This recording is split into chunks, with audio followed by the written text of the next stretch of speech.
gentlemen, boys and girls, we're not that far away from Stonehenge now. So a little bit of information about Stonehenge before we arrive at the site. Our Neolithic site, the Neolithic period, 4,500 years ago. Although they do think there's been a henge, which is a circle, a man-made circle on this site for at least 10,000 years. 40 tons of stone. But let me put that into some sort of perspective. If you think of the coach that we're on today, weighs around about 15 tons when full. I'll give you some sort of idea of how large this stone is and the weight of it. And these were brought by man from around about 15 miles to 20 miles away from the Marlborough Downs. So quite a bit of distance to be pulling around this huge colossal stone. And they would have weighed more until they got to Stonehenge, and this is when they would have chiselled at them and put them up on their side and then placed the stone on top. Now a lot of people when they get down here often say to me, oh, it's not very big, I was expecting it to be bigger. You've got to think of the engineering feat of bringing these stones and chiselling them with very little machinery, well, no machinery to speak of, and no tools hardly, very primitive tools that they would have used during the making of Stonehenge. Now the central part of the stone structure comprises of another stone called a blue stone. The blue stone actually came all the way from Wales, from the tip of the Preseli Mountains, which is on the west tip of Wales. Now they only weigh 6 tons, but they did actually come a distance of 240 miles. So quite a long distance indeed. And so you've got the Sarsens and the blue stones which make up the stone circle. Now it obviously does not look how it did when it was first created.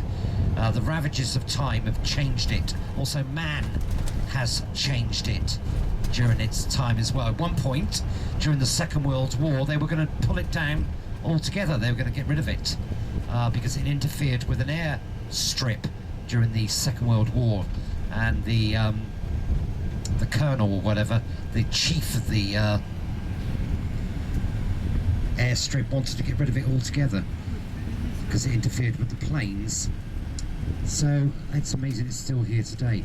Now why was Stonehenge built? Well, this was a question that we could very seldom answer in the past, but there is a program in this country called Time Team, and they do a lot of archaeological digs around the country, finding out why places were actually built. And they came up with some new answers for Stonehenge. They think it was built for the dead. Let me put it then into some sort of layman's terms. A place where people would go and have a ceremony for those people that have passed on to the next life. Nowadays we go to a church, a synagogue, or a temple. But in those days, of course, they didn't have churches, synagogues, temples.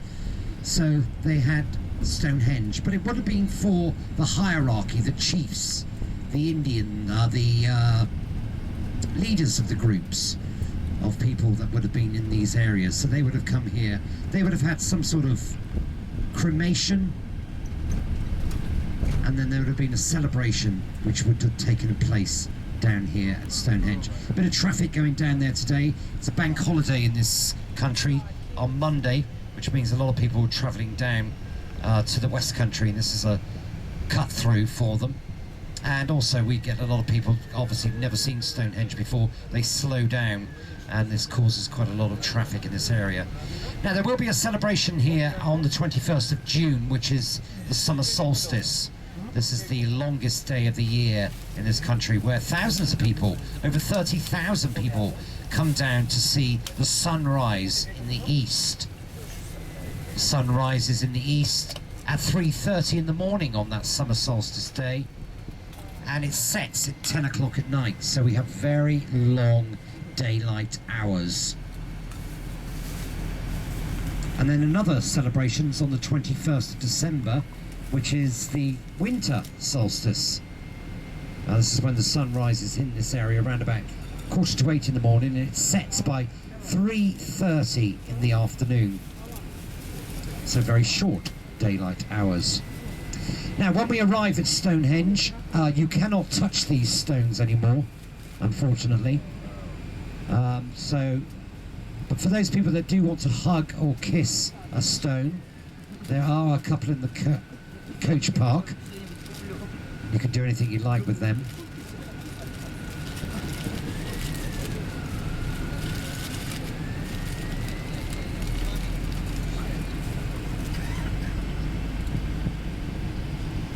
So when we arrive at the site, we'll be having 45 minutes with the stones. Once again, I will give you a time. You need to be back on board the coach, ready for departure. As you can see, we are going to be in the middle of nowhere, so make sure you do come back.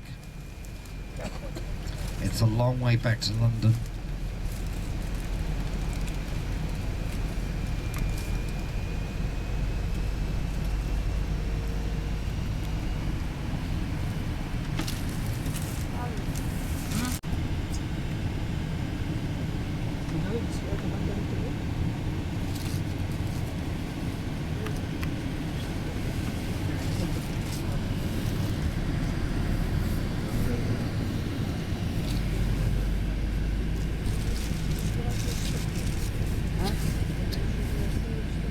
Also in this area you'll find the Bronze Age are represented as well, Bronze Age burial grounds. You'll be able to see some of them coming up on the horizon on the right hand side. 4 little mounds known as burrows. There's one over here on the left hand side as well. These are 5,500 years old. It's where the Bronze Age people, known as the Beaker people, quite simply because they were buried with their beakers, copper and tin drinking vessels. Also buried with a bronze dagger or spearhead. Obviously important items when they were here on this earth, and they buried them just in case they may need them in their next life. There are about 250 of these burial mounds across the Salisbury Plain, which we're on at the moment. Now the Salisbury Plain is an area of this country that's owned by the Ministry of Defence. So they do use it for military practice.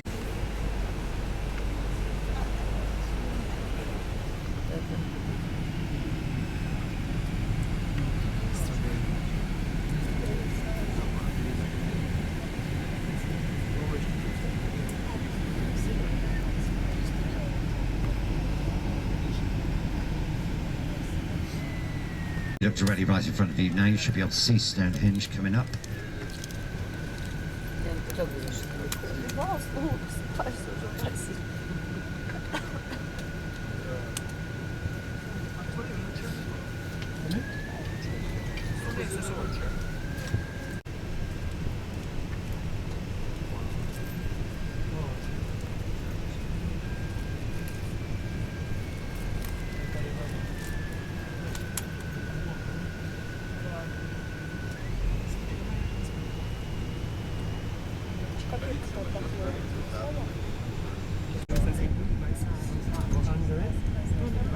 Okay, right, the time we are going to be leaving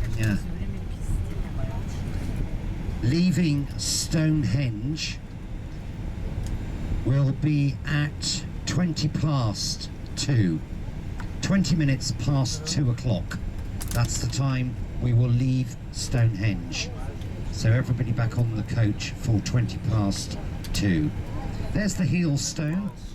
That's where the sun hits on that summer solstice day.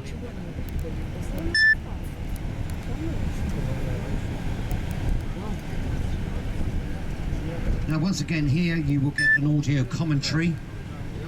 You can have that in most languages.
got Okay. that.